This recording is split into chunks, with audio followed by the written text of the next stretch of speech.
Hello,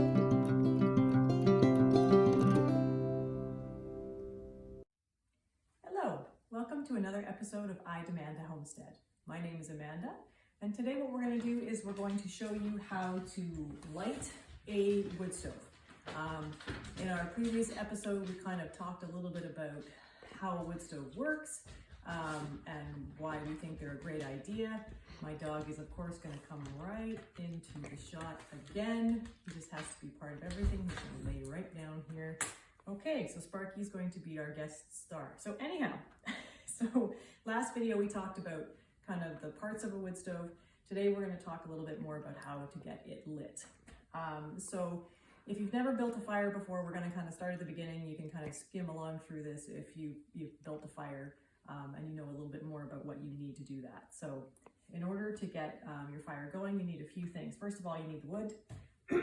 So when we're lighting the fire, we normally prefer pieces that are cut, right? So they've got exposed wood because they light a little bit easier versus pieces with the bark still on like this.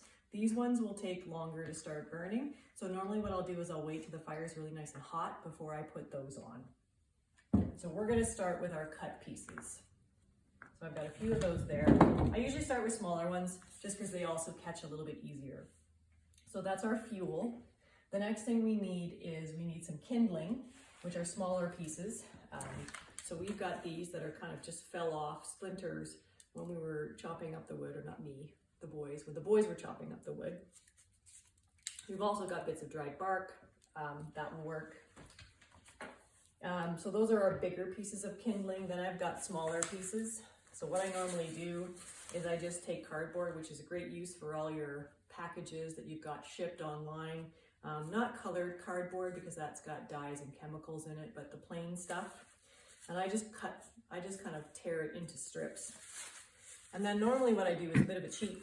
I'll have a big piece of cardboard, which I'll put kind of underneath where I'm going to build the fire, just because that gives a little bit more fuel, keeps it going for long enough for all this stuff to catch.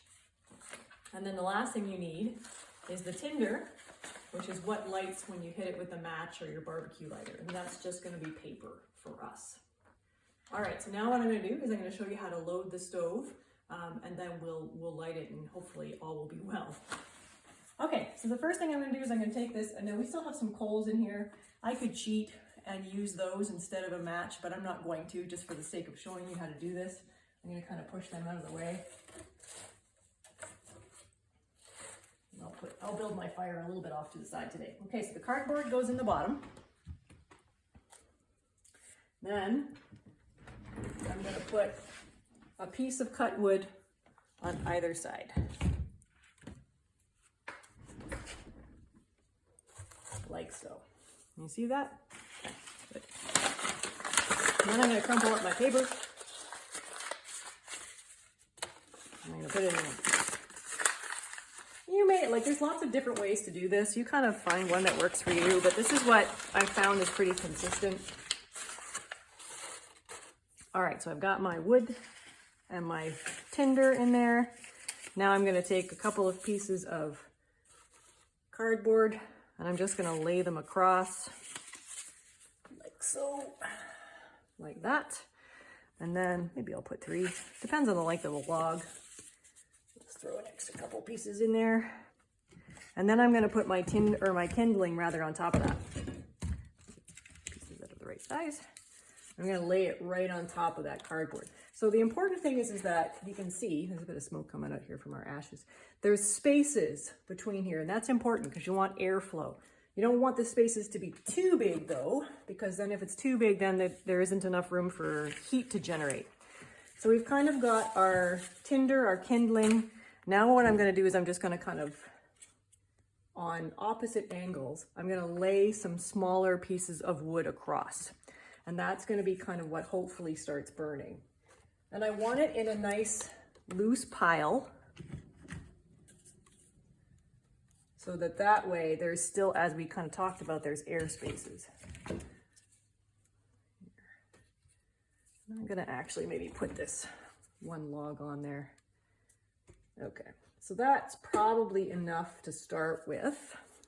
And then what I'm gonna do is I'm gonna get my match. You can have a barbecue lighter too, but we just got this from our chimney cleaning company. So I'm going old school today, assuming the match lights, haha, which it's not going to. That's amusing. Ah, victory. Okay, so now we're gonna light the paper. Minding your fingers. Oh, and the other thing I've got down here is we've got a flue, which I didn't talk about, which allows the air intake. So I'm gonna make sure the flue is completely open. And then once we've done that, we're gonna close the door, but not entirely. You wanna leave about an inch or so gap, and that really allows more air to come in. Because if you don't do that, then you don't get a really good kind of what they call a draw, which is air coming up the chimney. And while the chimney's not hot, it's harder to get the air to draw up it. So you want to kind of help it along at first by giving it a little bit more air circulation. So this looks deceptively good, but we have to kind of wait until the cardboard burns down to see whether or not it's going to actually be fully caught, which is why I always keep extra pieces. I always have a few extra pieces of cardboard so I can just kind of pop them in there, open the door quickly, pop them in, and then kind of keep feeding it from where we had the paper until I know for sure that it's caught. And as you can see, it's kind of wanting to go out a little bit. So I'm gonna open the door. Oops, there's a bit of smoke. I'm gonna put those in there. And that'll just kind of help keep it kind of hot enough until there's like a critical mass of heat where it'll start kind of going on its own.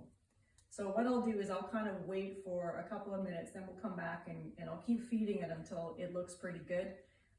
Sometimes depending on how dry the wood is, it'll just go right away. The bark I find takes a little bit longer to get going than smaller pieces of wood kindling. So I'll probably have to feed this a little bit, but we'll come back in a couple of minutes and I'll show you what it looks like when we're ready to close the door.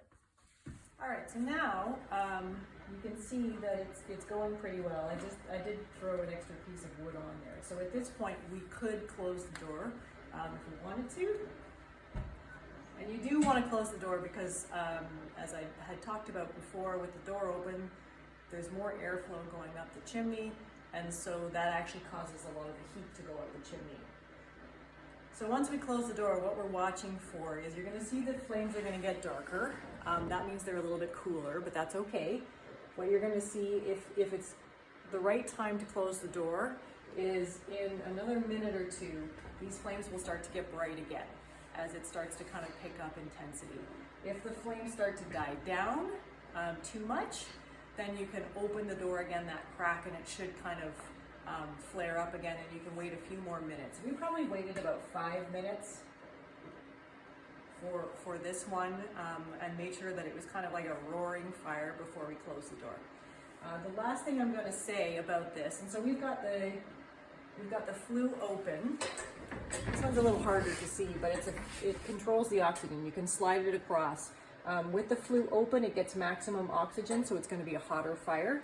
When this gets really going, you're going to want to close the flue a little bit because that way your fire won't be too hot because that can damage the stove, and also you use up your fuel just way too fast. So you can close it down halfway or kind of feel around with it and see what you'd like it to be. This is kind of a good kind of intensity of flame I've found, keeps everything warm, so that's good.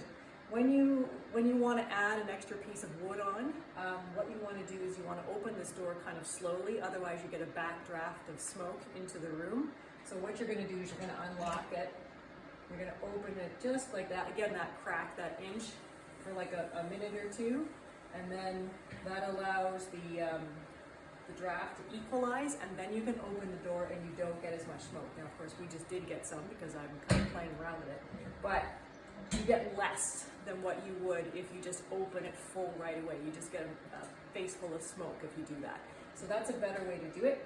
So as you can see, we've got a nice beautiful fire here, and I'll keep feeding this throughout the day, and that will keep our house warm, which is great. The next video will show you how to load the wood stove for a nighttime burn. which is a burn that will keep your house warm all night. Thank you for joining me for another episode of I Demand a Homestead. Please feel free to press the subscribe button so that you can catch up on all of our videos. So take care and have a great day, and I'll see you next time.